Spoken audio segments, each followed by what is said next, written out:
Η παρασκευή θυμιάματος με λιβάνι μπορεί να είναι μια ευχάριστη και εύκολη διαδικασία. Και σε αυτό το βίντεο θα σας δείξω μια απλή συνταγή για να φτιάξετε το δικό σας θυμίαμα. Πριν συνεχίσουμε, θυμηθείτε να εγγραφείτε στο κανάλι μου, να ενεργοποιήσετε το καμπανάκι για να λαμβάνετε άμεσα ειδοποιήσεις για τα νέα βίντεο, να κάνετε ένα like αν σας άρεσε και να το κοινοποιήσετε στους φίλους σας.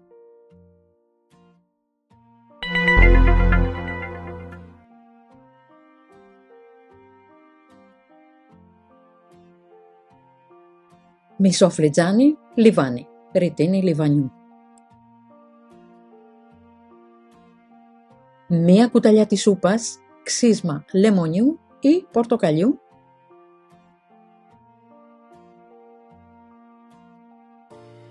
Μία κουταλιά της σούπας ξύδι. Ένα γουδί με γουδοχέρι.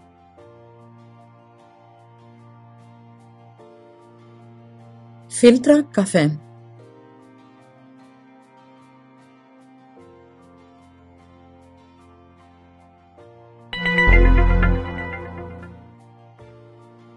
Αν το λιβάνι είναι σε μεγάλα κομμάτια, χρησιμοποιήστε το γουδοχέρι για να το σπάσετε σε μικρότερα κομμάτια.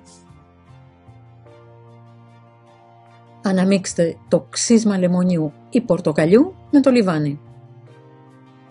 Προσθέστε σταδιακά το ξύδι και ανακατέψτε μέχρι να σχηματιστεί μια παχιά πάστα.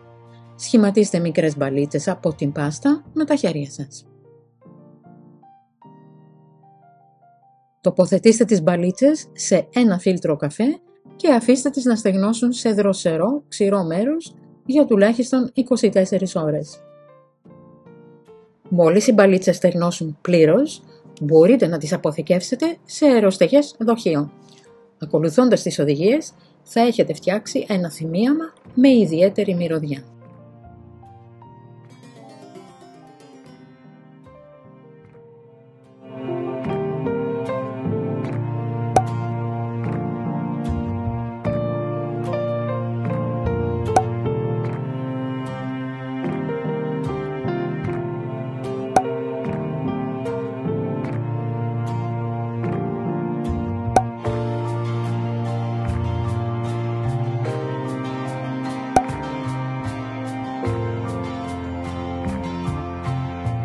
Για όλα τα προϊόντα που αναφέρονται στο βίντεο υπάρχουν σχετικοί σύνδεσμοι από κάτω για να μπορέσετε, αν θέλετε, να τα προμηθευτείτε.